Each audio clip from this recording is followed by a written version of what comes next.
Las noticias en contexto con Adela Coriad.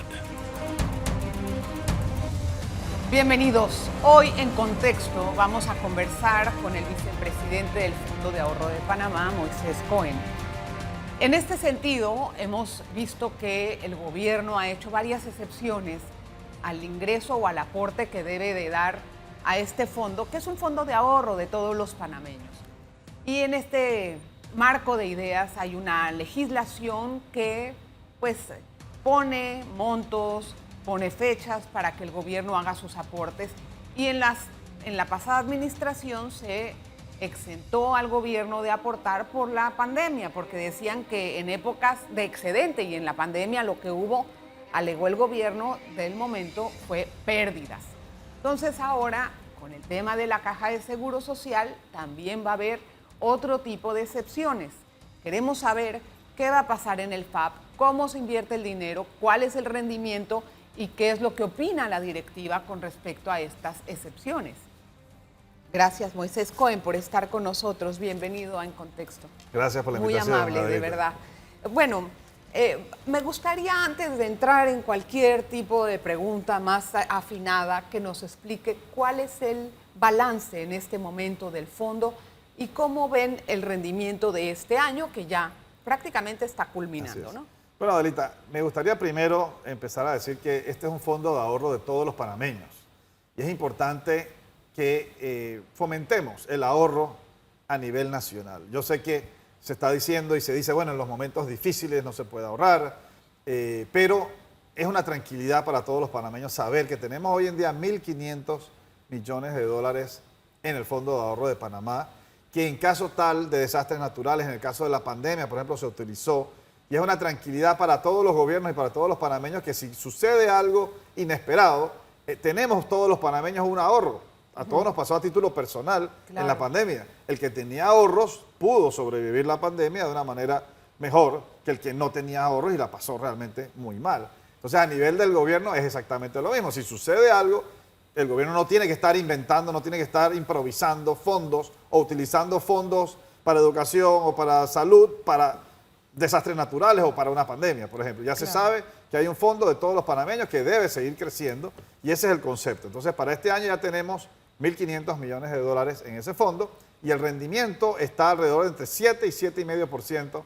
Vamos a terminar este año anual, que es un rendimiento realmente muy positivo. Es razonable. Así es. Y esos 1.500 millones, tuvo un mejor desempeño, por lo que veo, que en años anteriores donde hubo una pérdida importante. Sí, en el año 2022 fue que hubo una pérdida de aproximadamente 120 millones de dólares, pero ya en el 23 y 24 estamos en exceso por más de 100 millones de dólares de esa pérdida que hubo, y la pérdida fue realmente porque los mercados internacionales, estos fondos no se encuentran en Panamá, estos fondos están en mercados internacionales invertidos en empresas o en gobiernos que tienen grado de inversión, principalmente en Estados Unidos, y de un riesgo bastante bajo, o sea, son fondos que son de todos los panameños, así que la Junta Directiva y la Administración del FAP, de manera responsable, no puede invertirlo en cualquier tipo de valor, sino que tiene que ser, exacto, un riesgo realmente bajo, riesgo razonable, para preservar ese fondo y para que se multiplique en los próximos años. Antes de entrar en la forma de inversión, me gustaría entender qué opina la Junta Directiva sobre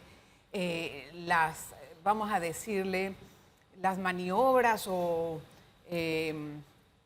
las nuevas reglas que está poniendo el gobierno, por así decirlo, de alguna forma, de no pagar al FAP, porque tiene otros compromisos, como el de la Caja de Seguro Social, y el fondo no va a recibir dinero, según lo que yo entiendo, hasta el año 2027, me parece así, pero en el 2027... estamos hablando de 2.000 millones de dólares, si no me equivoco. Déjeme revisar mis dudas. En estos 3 años serían 1.000 millones aproximadamente. 1.000 millones. 1.000 millones. Bueno, pero el FAP deja de recibir eso y hay una ley que supuestamente dice lo contrario. ¿Qué dice el FAP de eso? Mira, nosotros somos una junta directiva formada por empresarios, por banqueros, inversores, todos muy profesionales, todos panameños, todos queremos este país y queremos lo mejor para Panamá. Entonces, durante la pandemia, por ejemplo, solamente se utilizaron 100 millones de dólares, 105 millones de dólares para ser exacto, de los 1.200, 1.300 millones que había en ese momento del FAP. El gobierno fue bastante razonable en ese sentido de no jalar más fondos del FAP para mantener los ahorros de todos los panameños. Usaron 105 millones de dólares durante la pandemia, pero no hubo aportes nuevos al FAP. Al final del gobierno anterior sí se llegó a un acuerdo y el ministro de Economía y Finanzas, en este momento Alexander, se comprometió al pago, no, los 30 millones eran del año, de 2 años. De 2018 y 2019. Exacto, está clarita, 18 y 19, pero entonces el 20, 21 y 22 Dijeron y 23... que no querían pagar eso porque hubo pérdidas. Hubo una propuesta inicial del Ministerio de Economía y Finanzas para obviar esos pagos porque había una pandemia, pero al final respondieron y se hizo unos pagarés para pagar esos 1.200 millones, son 1.200 millones de dólares en los próximos 10 años. Eso pero se va a cumplir, ¿no? Divididos en los próximos 10 años, así que eso se va a pagar. Ahora, el nuevo gobierno, el ministro Chapman, por supuesto preocupado por la situación económica que vive el país, había propuesto que se eliminaran los aportes del Canal de Panamá hacia el FAP. Entonces, muy responsablemente también nos reunimos con el ministro Chapman y con los 2 viceministros también y con su equipo y razonablemente llegamos a un acuerdo y entendimos que hay una situación crítica en el país. Entonces se decidió que vamos a suspender los pagos del Canal de Panamá al FAP por 3 años solamente, 24, 25 y 26. En el 27 ya este gobierno, ya este ministro, ya este Ministerio de Economía y Finanzas tendrá una posición bastante clara de dónde estamos económicamente en el país. Ya el tema del Seguro Social se habrá también decidido, que es muy importante tomar decisiones. O sea, el tema del Seguro Social, el problema es que no se tomaban decisiones, por lo menos ahora ya se está tomando una decisión y se va a tomar una decisión. Así que sí pensamos que es razonable suspender estos aportes al FAP por los próximos 3 años solamente y ya en el 27 nos sentamos, de acuerdo a la situación real del país, pueden reiniciarse esos pagos del canal al FAP. Quiero entender un poquito la matemática para el año 27 y saber entonces si se van a suspender por 3 años los aportes, ¿qué va a pasar con el dinero que tenían pendiente en los pagares que había comprometido? Sí, se van a pagar, eso sí se van a pagar. Eso sí los van a pagar. Eso se van a cumplir. Bueno, vamos a hacer la pausa y regresamos con más detalles acerca de este tema. Yo sé que le interesa, no se vaya. En breve regresamos con En Contexto. Hoy conversamos con el vicepresidente del Fondo de Ahorro de Panamá. Es el dinero que tenemos todos los panameños ahorrados, pero también la forma en que el gobierno, los gobiernos de turno van a aportar. Da la sensación, señor Moisés, que el aporte que brinda cualquier gobierno al FAP es como negociable y no se respeta la ley. O sea, me va mal, no te pago. Me va bien, pero tengo este problema, lo voy a usar acá. Entonces me pregunto la Junta Directiva si no siente que la ley es demasiado flexible ante las conversaciones de turno.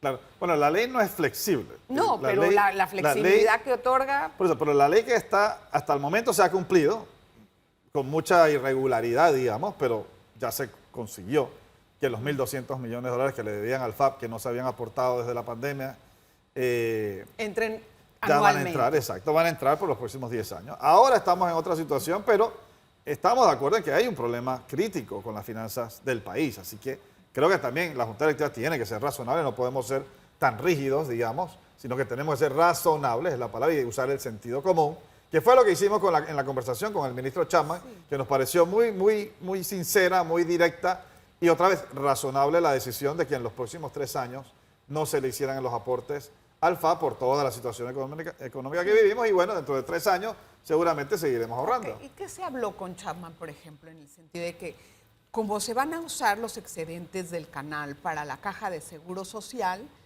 entonces, ¿qué otros excedentes del canal van a entrar al FAP? No, lo que pasa es que el canal le da al país 2.300, 2.500 millones de dólares al año. Y correcto, eso va al gobierno central. Entonces el gobierno decide realmente dónde lo va a colocar. Exactamente. O sea, no es que van a sacar de aquí o van a hacer de allá. Sencillamente el canal seguirá aportando al país y el gobierno tiene el derecho de ubicarlo donde le parezca que debe ubicarlo, excepto la ley del FAP, que el FAP sí es clarito, de que cierto monto, en este caso este año, por ejemplo, hubieran sido 350 millones de dólares aproximadamente, que hubieran ido directo al FAP. Si lo quieren usar para la Caja de Seguro Social, lo pueden utilizar para lo que el gobierno realmente lo estime. Pero mira, yo estoy muy contento y la Junta Directiva hemos analizado toda la situación del país, hemos analizado cómo ha entrado el nuevo gobierno y realmente han entrado con, otra vez, temas razonables y con temas de sentido común. Así que nos hemos puesto de acuerdo. Lo importante es que nos hemos puesto de acuerdo y no ha habido ningún conflicto, ninguna fricción. Y los directores del FAB queremos lo mejor para el país y eso es lo que estamos haciendo. ¿Cómo se va a garantizar que en el futuro ese dinero entre al FAB? Mira, esa es la gran pregunta. hay una ley de la República que debe cumplirse y esa es la garantía que tenemos. Si un gobierno no la cumple, estarían cumpliendo con la ley, que es lo que sucedió, digamos, en gobiernos anteriores, pero al final lo cumplieron, porque es una ley de la República y cumplieron con la ley. Vamos a entrar en el proceso de inversión del dinero.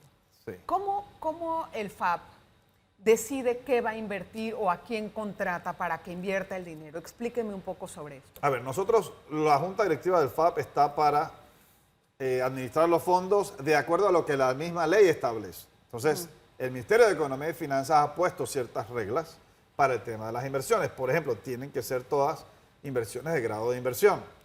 O sea, que son un mínimo riesgo, son empresas grandes o gobiernos que tengan grado de inversión. Y entonces lo que se hizo desde un principio del FAB fue contratar a las mejores administradoras de fondos del mundo. Estamos hablando de JP Morgan, de BlackRock y otras, Morgan Stanley, que son las empresas más importantes del mundo en administración de fondos. Se contrata a estas empresas y no solamente se contrata a estas empresas, sino que también se establecen parámetros de ejemplo, que se llaman benchmark en inglés, donde nosotros le decimos a esas administradoras que no se deben salir de este benchmark y que tienen que llegar a cierto grado de retorno sobre esas inversiones porque hay parámetros internacionales. Entonces, está bien regulado y está bien manejado. A veces hay años donde es mayor el rendimiento, como este año, que va a ser 7,5%. Hay años donde ha sido 4%, 5%, dependiendo de los mercados internacionales, por supuesto. O sea, si tiene tan bajo riesgo, ¿qué pasó en 2022 que hubo pérdida? No entendí. Bueno, estábamos en medio de una pandemia y las bolsas de valores y los valores a nivel internacional todos bajaron.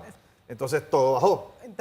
Pero se bajó por lo menos en las acciones, porque los bonos de... Pero el valor de los bonos también pueden bajar, ¿no? Así que... Entonces, esa contratación de firmas internacionales que colocan capitales en los mercados, ustedes dividen la plata entre ellas los 1.200 millones, por ejemplo. 1.500. 1.500, gracias. Exacto. ¿Están en dónde? ¿Quién tiene cuánto? Están pues de 300 millones, lo tiene una administradora, 400 millones otra, 300 millones otra. Entonces está dividido y las ponemos a competir entre ellas para ver que efectivamente se estén manejando bien los fondos. No puede ser que una dé un rendimiento de 7% y la otra de 5%. Más o menos todas están acorde con el mercado. ¿Y cada cuánto se reúne la Junta Directiva para analizar si continúa o no con tal firma? Bueno, nosotros tenemos en la Junta Directiva reuniones todos los meses, pero una vez al año es que se hace la planificación del año siguiente y ahí entonces vemos los administradores cómo está su desempeño. Si tienen un buen desempeño, entonces se continúa. Pero, ¿y qué tanto cobran esos administradores por es un porcentaje que está dentro del mercado, es más, está más bajo.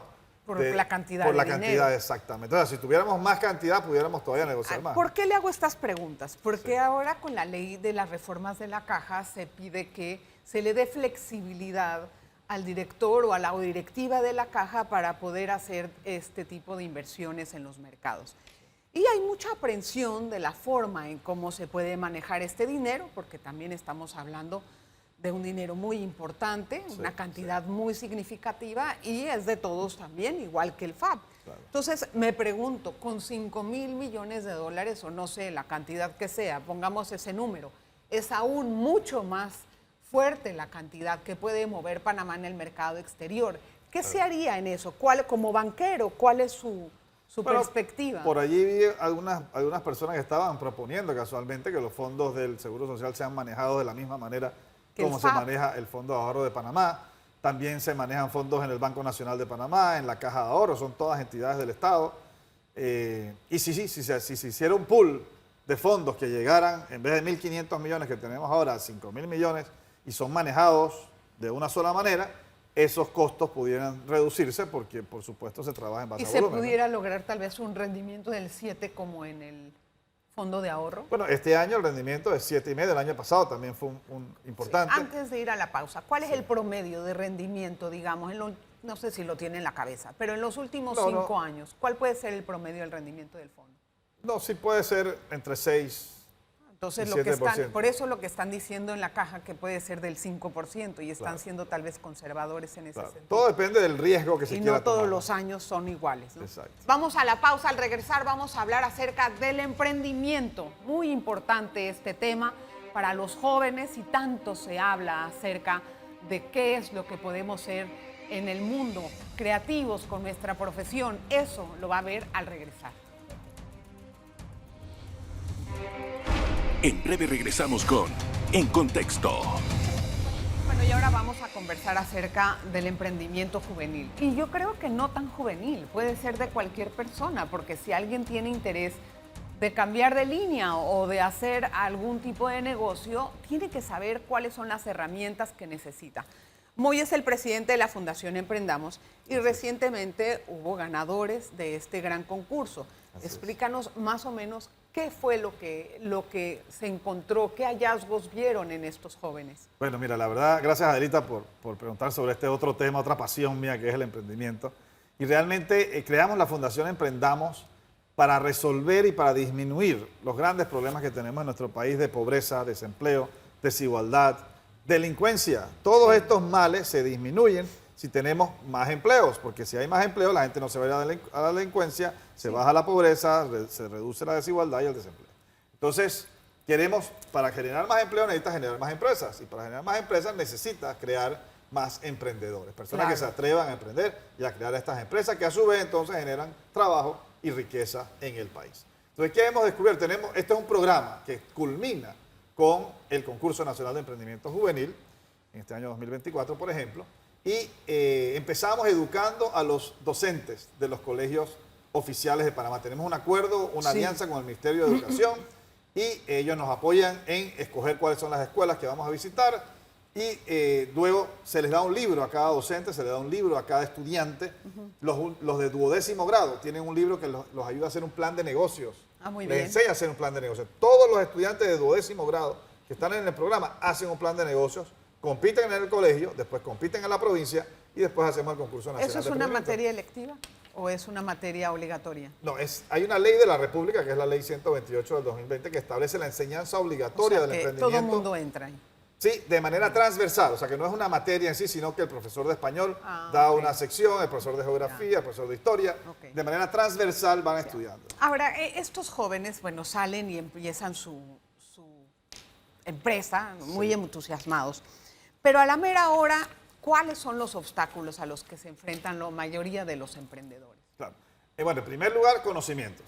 Tienes que tener muchos conocimientos para poder emprender, porque tú puedes tener una buena idea, puedes tener hasta el producto hecho, pero si no sabes de contabilidad, de mercadeo, de recursos humanos, de operaciones, de tecnología, entonces no va a progresar tu emprendimiento, porque de la idea no se puede hacer un emprendimiento. Tienes que tener una organización, tienes que crear una organización, que es la empresa, y si no tienes esos conocimientos, realmente fracasan. Más del 70% de los emprendimientos fracasan por falta de conocimientos.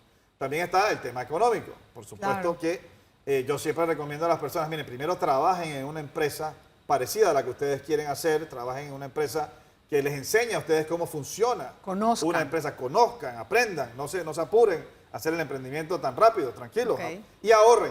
Entonces ahorren también mientras que están trabajando en la empresa, y con esos ahorritos y con los de la familia, digamos, pueden empezar un emprendimiento. Es que cuando uno va a meter dinero para una nueva empresa y son de los ahorros, eso como que se piensa 3 veces, no 2, 3 y 4 y muchas.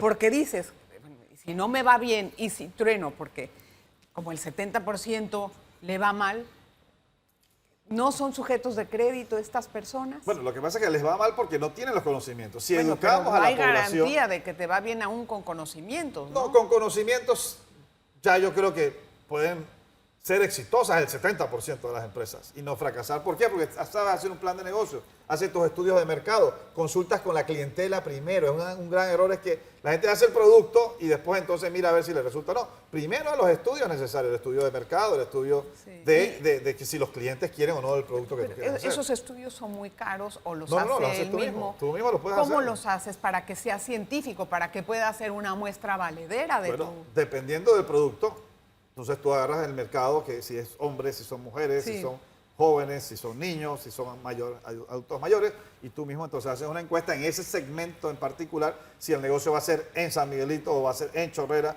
lo haces exactamente en el lugar y vas preguntando a los clientes de otros negocios, digamos, que ya hacen lo mismo, y les preguntas qué quisieran mejorar del servicio que ya ustedes reciben. Entonces vas cogiendo ideas del cliente, que al final el que manda es el cliente. O sea, el éxito de una empresa o no depende de si el cliente compra o no tu producto o servicio. Así que sí se puede hacer, uno mismo puede hacer los estudios. O sea, después de los estudios, tener esa información te da un gran porcentaje de avance para eso. Sí, pero no es lo mismo que te digan a que tú puedas implementar lo que quiere el cliente. Por supuesto. Otra vez, si quieres implementar, necesitas los conocimientos para poder implementar. Y si todo queda al final en educación, Adelita. sí, es verdad. Pero ¿cuánto tiempo se puede sostener una empresa que empieza un emprendimiento? O Bueno, sea, ¿cuál yo es? te puedo poner, mi primera empresa la hice cuando yo tenía 19 años, sistemas jurídicos, ese, yo era estudiante de Derecho y todavía existe después de más de 30 años. Entonces, los emprendimientos, ese fue mi primer emprendimiento y después hice 10 emprendimientos más y todos, gracias a Dios, exitosos. Creo que uno sí no lo seguimos porque no era bueno, pero de 10, 9 fueron exitosos. ¿Cómo uno se da cuenta que el emprendimiento realmente no sale porque no es buena la idea o porque, o sea, una cosa es que no tengas dinero y yo lo entiendo. Sí. Otra cosa es que no es una buena idea. Si el cliente no acoge y no compra, tú estás el primer mes, segundo mes, tercer mes, primer año, y tú ves que los clientes no están comprando tu producto, definitivamente tienes que dejarlo a un lado y hacer otra cosa, ¿no? Definitivamente. ¿Qué proyectos salieron ganadores el domingo en el concurso? Mira, bueno, el primer lugar es de un joven, Ángel, se llama Ángel de Darién. Él se dio cuenta que en La Palma, por ejemplo, él mismo contó que hay gente que ha muerto porque no tenía celulares, porque no tenía comunicación. Sí, la falta. Entonces, no hay nadie que venda celulares en La Palma. Entonces, él creó ahora, va a crear la empresa Ángel Móvil. Yo casualmente le estoy haciendo un contacto en Cleveland Wireless para que pueda distribuir los celulares. Y él ya sabe que en La Palma nadie más vende celulares. Entonces, definitivamente que le va a ir bien al nivel de La Palma, digamos, de la cantidad del mercado. Tiene que tener un precio muy accesible. Por supuesto. Porque también tienes que importar, o sea, tienes que revisar cuál es el ingreso del mercado al que te vas a dirigir. Bueno, por eso los gastos también tienen que ser acordes a tu emprendimiento. Los gastos van a ser mínimos porque lo vas a vender desde su casa para el principio y no va a tener unos gastos muy grandes. Entonces, bien importante y explicamos siempre que no hay que gastar más al principio cuando no se sabe cuáles son los ingresos, ¿no? Entonces, el segundo lugar fue de Bocas del Toro. Ellos están produciendo chocolate del cacao que se produce en Bocas del Toro, café que también se produce en Bocas del Toro y de los desechos del café y del cacao están haciendo un abono orgánico, o sea que todo lo aprovechan. O sea que es un mercado que es interesante. Y es chocolate para líquido, o sea, para tomar chocolate caliente no es macizo. No es barra, exacto, no es una barra. Y eso nadie en Panamá lo estaba produciendo. Después tenemos el tercer lugar, quedó unos chicos de Coclé, tienen helados medicinales. A ver. ¿Ok? Hay una planta que se llama garcinia, hay una fruta que se llama garcinia, que no la conocía tampoco, y dice que le agregan cúrcuma y se convierte en un helado que es muy sabroso, tiene buen sabor, pero es medicinal también. Entonces, ¿y para qué ayuda? Para muchas enfermedades. O sea, ellos explicaron, la verdad no me acuerdo cuáles son todas, pero sí explicaron de que ayuda yo sé que la cúrcuma es muy buena. Así es. Entonces, la fíjate otra que son no la ideas. conocía. Mira, después vienen unos muchachos que se ganaron el premio a la innovación, que son de Panamá Oeste. Ellos hicieron un forraje para alimentar a las vacas, los caballos, y lo hicieron de manera hidropónica, o sea que no se siembra en el hidroponía es mucho más caro.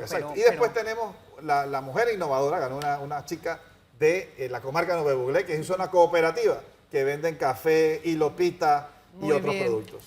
Mire qué bonito que de tantos lugares de nuestro país que muchas veces nadie voltea a ver. Me da mucho gusto eso. Dani, Moisés, muchas gracias por estar con nosotros en el programa. De verdad le agradezco mucho hablar la explicación del FAP y de emprendimiento, una muy buena noticia. Gracias. Bueno, gracias a usted. Gracias a usted, de verdad, por su atención. Nos vemos en el próximo programa.